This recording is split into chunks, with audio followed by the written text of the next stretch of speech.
Good morning. This is Lorelei with Radiate Life with Lorelei, and this video is about change one thing. So first I want to start off with, this is my mandala, and it's the one that was created with a beautiful friend of mine and fellow healer. And I can give you information about this, but this has been energized since 2015, and I put it on my cards and I use it as my logo. But it's a healing portal, and anytime you're wanting to connect, or anytime that you're wanting to bring in energies, you can set this on your desk, you can put it in your wallet. I send energy to it every day, and it's not only myself, but it's an ancient pool of energy, and there have been many energies that have been added to it. Specifically is for the intention of us, in my main purpose, which is that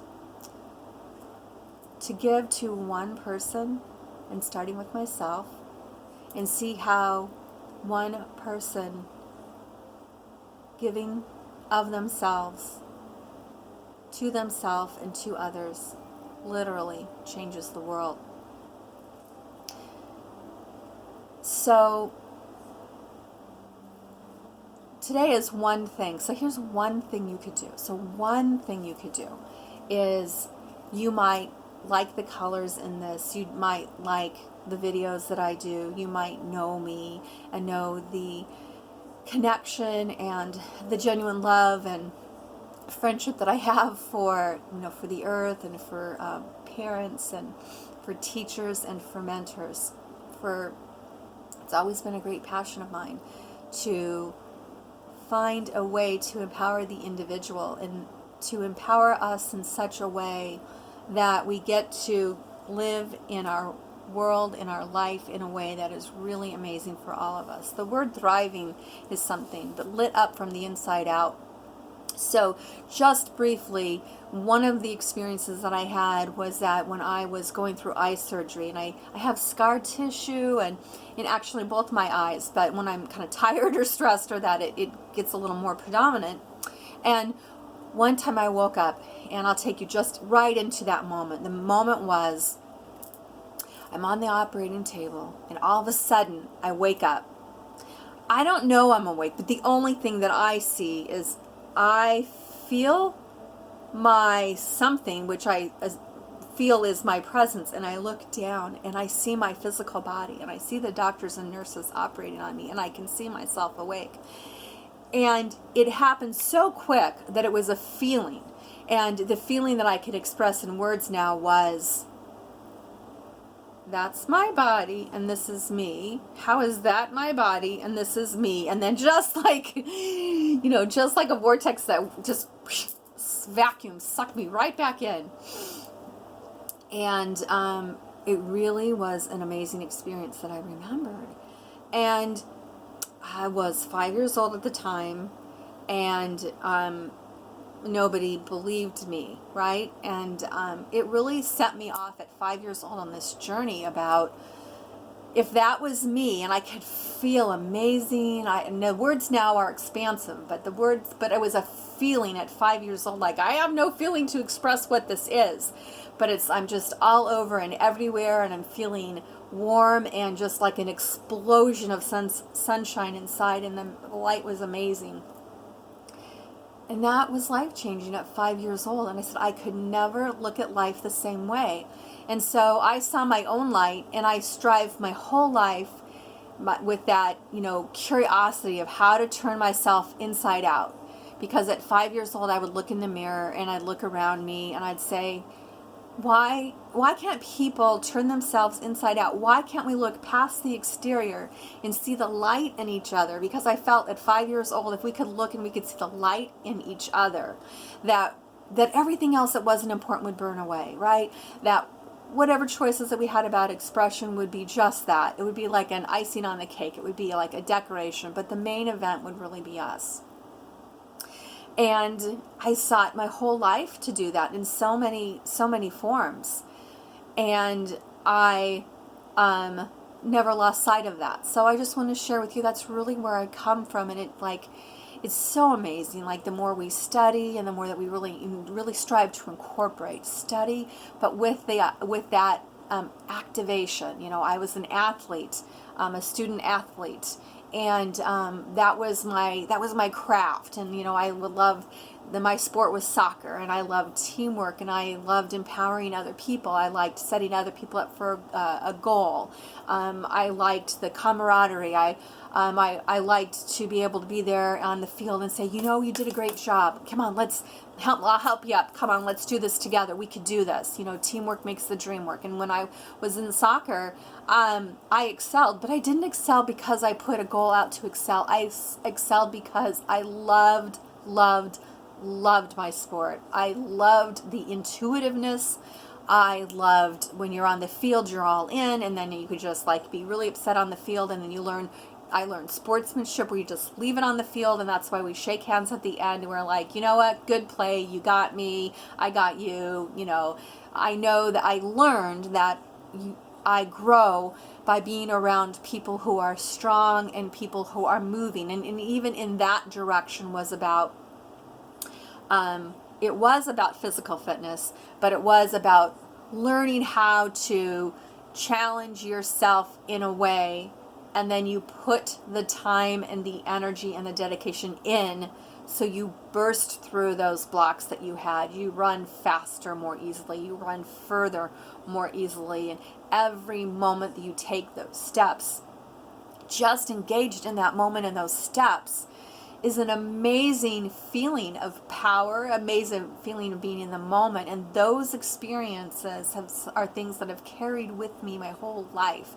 Now, whether or not I was playing, or whether my kids were playing, or I was watching soccer on TV, or I went to professional games, or just watched kids playing in the park, when you play, there's there's that part of you that just really comes alive, and you know what that feels like, and you know what that's like. And it's like, as I'm in my life now, I'm learning how to garner that energy and garner that power and do it in a way that's differently, because as my body has, become, my best friend and been around for a while, I actually have done things out of physical fitness where I hurt myself, where I injured my ankle, both of them. I injured my knee playing soccer, my last soccer game. I was playing in an over 40 league, and I scored 3 goals, and I played against a men's team. Even as a kid, I played against the boys and I played with the boys because they didn't have a girls' team that had the coaching and had the expertise that the other teams did. So my coach, who also coached a boys' team, because he said, you know what, the girls are lacking. The girls are not getting that coaching, and they need that, and so he did that so that us girls as players would receive it. But then he also mentored coaches in our city to kind of up-level that, and we just really connected.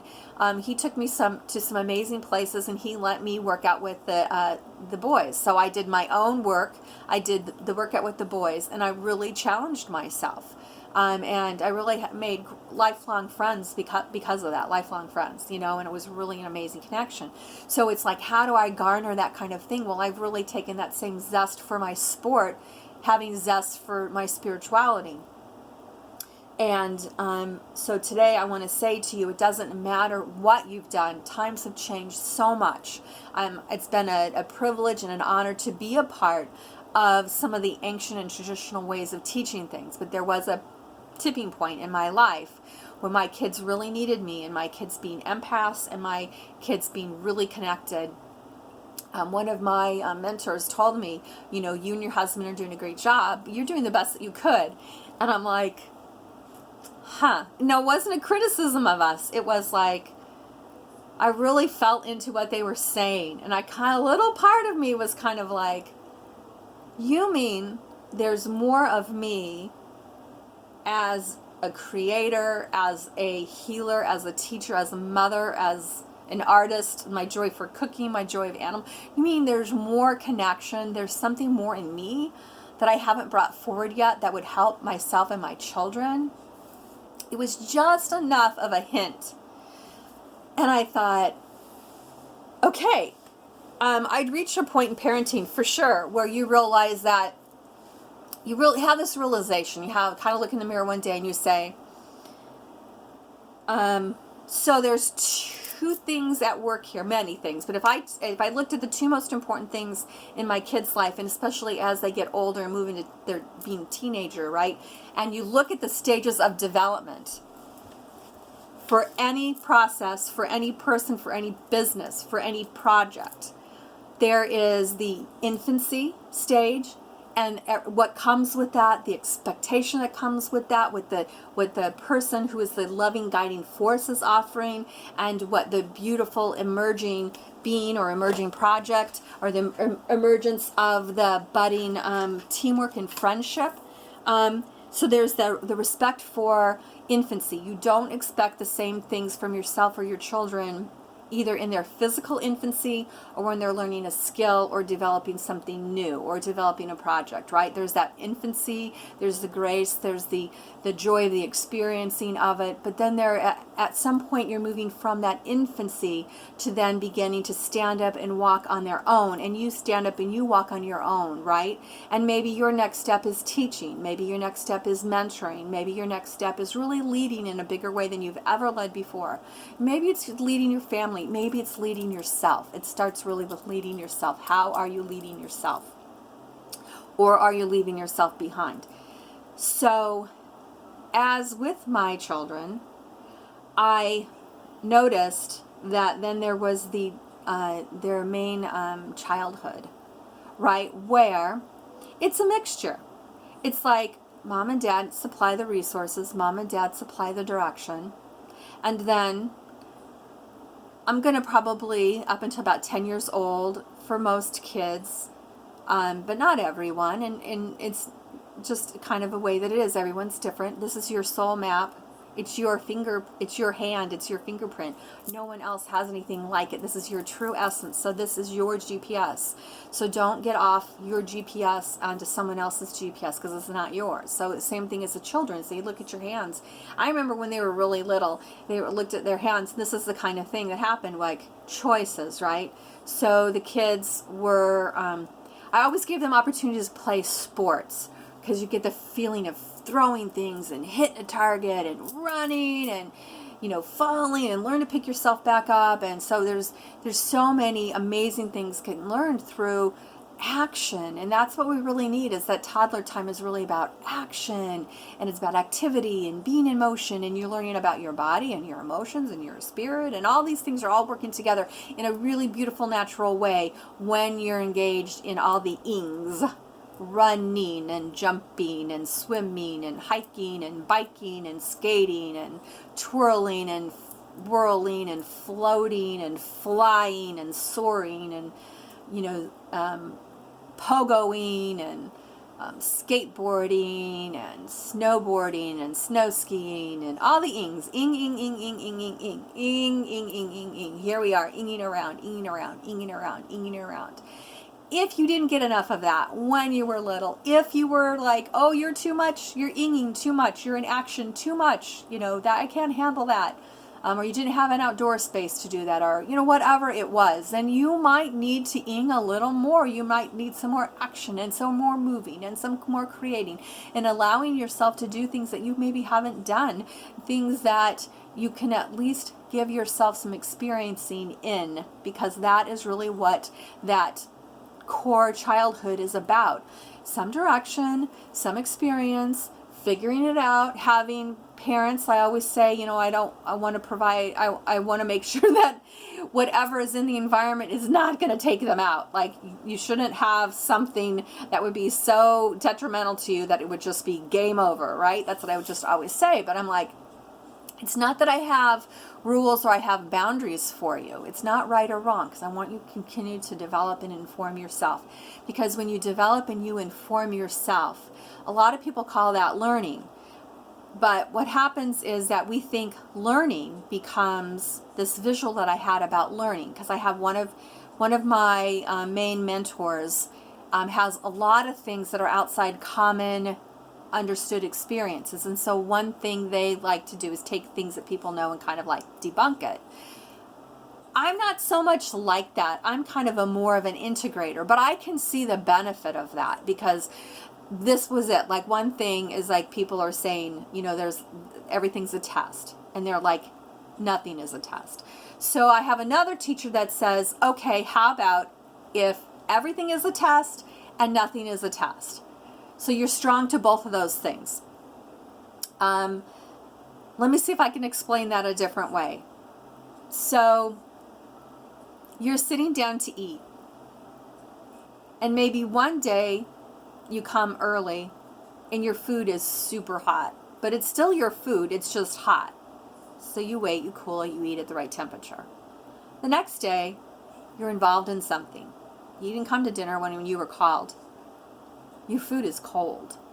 It's still your food and you still like it, but now it's cold. You eat it. Too hot? Too cold. You still nourish yourself. You might have a preference for in between kind of warm. So one day you come when the food is the right temperature and you eat it. It's still food. It's still nourishment. Okay, so I'm going to say that. So that's hopefully that kind of debunks us on the too much, too little, just right. Like you're strong to all of it is another way of saying it. Muscle testing does this. Muscle, you can test if you're strong or weak to something. You can acclimate yourself. I'll say acclimate. You can integrate. You can strengthen yourself to something. And then you can retest yourself, whether you do it through muscle testing, you do it through dowsing, you do it through intuition. You can, I've learned any physical interaction or physical thing that I've learned, such as EFT, dowsing, even Reiki, using pendulums. That's probably the big ones for right now. I also learned how to internalize it, and I also learned how to integrate it into my system, into my body, into who I am. Because like I am that instrument, I am that tuning fork, I am that internal GPS. And so what I do and how I see the world, and especially now with this new initiation that I received in October, and like 7 months prior to that there was another initiation. These were things and ways of looking at things that I needed this kind of change in order to be able to navigate some of the things that are coming in, the old ways of doing things, like things that were taught a certain way. Okay, so even for me, I found that if I could learn and I would master certain modalities, then kind of like an artist, right? Or kind of like, a food aficionado or a master chef, I could go and sample the different dishes. I loved receiving treatment, receiving sessions, interacting with people that had different modalities and different places, even different belief systems, and have that really beautiful experience of what connects us all. So even for me, the paradigm when I was growing up was that you had to have one teacher and stay with them for life. You had to have one community and stay with them for life. Or it was like you fell off the wagon or you weren't committed enough. In work, I was teaching metaphysics. I was moving from place to place. I was a really good worker, and I learned to really love being a temp because I was placed in these really high level situations. I was just talking to my husband about this.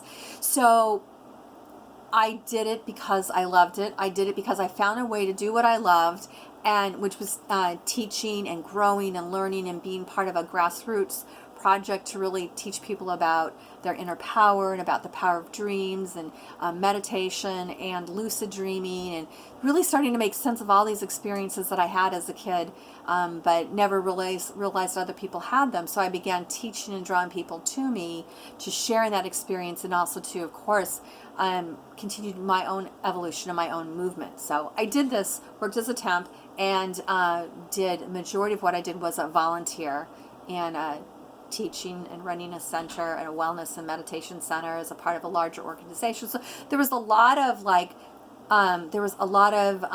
things that were required of us in order to maintain and keep those things going beyond our own spiritual growth, and trying to figure out how to fit the needs of the organization and the needs of ourself. And what happened is, during my time in part of my own soul evolution, was that though I had a commitment to the larger organization and the higher vision, world peace, creating a peaceful place one person at a time, being a part of a global peace initiative, dream interpretation, education, and doing weekly radio shows and doing community classes at the local junior colleges, and during a time of sending out market PSA announcements and being on again TV to promote different opportunities for people to learn dream interpretation. And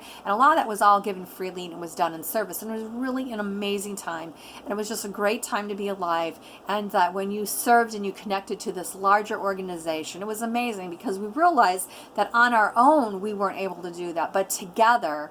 And it was really a network, and it was really people lived, all over particular geographics in different states, and we came together once a month and sometimes twice a month, and it was really, really invigorating. Though at a point of that own evolution and my own evolution is I really had gotten myself to a place where I was actively involved as a marketing agent in a highly new and experimental way of business, which I'd always had a vision of tying spirituality and business together. That was always my vision, especially in the early days when I was 25 years old, had just completed my college education, right? So I'm like, how do I merge what I'm learning through metaphysics and dream interpretation and yoga? And by then I'd really come to love past life readings and health reading the health aura, and having some really integral, important information in health readings that I'd seen hundreds of people receive and use. And so I really had that vision, how to do that. I'm like, I don't know, but I feel like I'm going to do it. I'm going to stay in business. I'm going to stay with my spiritual part. I'm going to be I'm kind of mainstream, but I was like with a health edge. And then I had this amazing experience working with collaboration and teamwork. And one of the main things was about bringing the community even to a for-profit business. And so one of the things one thing that we did, and I'll just give you a short little picture of this, is like, imagine that your organization, the business that you work for, has gotten together and they've decided that for 2021 they are going to merge a new way. That they realize that with everything that's gone on in the world, that they need to be more responsible to their the people who are there to deliver and are the heart and the hands of their business, which is their employees, and especially the ones that are on the front line of its product or service. And that they really want everyone in the community, no matter what the level is, no matter who has, the CEO's ear or not, is like they want to take out that structure that keeps people away, and they want to come together in a community that forms a circle, and that circle can form a spiral, so they can come into a place, come into a meeting, come into this amazing team meeting, which is all the employees, and you don't even know who is in what role or quote unquote authority. You come because you love the business, because you love your livelihood, because you honor and love yourself, you honor and love your coworker. You see everyone has completely amazing things to bring, and yet they have different personalities, they have different ways they show up, they have different ways they're even aware of what they might have. There might be individuals who don't value themselves and so may be sarcastic. They may try not to do their best work because there's not a payoff for them at that moment in time, but there's a whole part of them that's urging them to move forward, and maybe they just have some blocks and are afraid to give, are afraid to go full in. But here you are as a group, and here the leaders and every part of that your business has come together and said, we value each other, and the first thing we're going to do is start by saying, how's it working for you? What are the strengths that you have to give to the company? What is the strengths of the company? And we want your personal mission to tie into the mission in your department and tie into the mission of this business. And we together are going to change the world. We are going to feel really good about the livelihood, and we're going to have generate a lot of good for ourselves and a lot of good for the world. by serving our individual employees, by serving the community, by serving the world, by being, sustainable, by teaching and educating and donating resources in the way of opportunities to volunteer and be connected, that kind of thing. Be a good citizen of the earth. Be a good earth citizen, right? We've been a citizen of our town and of our county and of our village and of our state and of our country. But now we are really going to see that this 2020 gave us a way to see that we are all connected, however that came about, and I'm going to stay with it. We're going to have the emergency go down, but what I'm taking with me, what I'm taking in this company, what I want with each one of my individuals and their families and their connections, is I want us all to remember that now we have to move forward in a way of understanding that we all work together, that we all live on this earth. It's not about what, how, or why or anything happened. It's just that we had this hug, as I say, felt around the world. And now's the time to say, what are we going to do with it? So that's that next stage of having that benevolent leader, the benevolent parent, the benevolent guide, and seeing everyone as having these amazing tools and blueprints and treasure maps right here. But we have to read it. So don't go read someone else's treasure map and think that's yours, right? Look at theirs, see what they're doing, but see what you can take from that. So tying back into what we're talking about here is to change, first of all, one thing, all right? And one of the things is to recognize what stage you're in. Am I in infancy with this? Are they in infancy with this?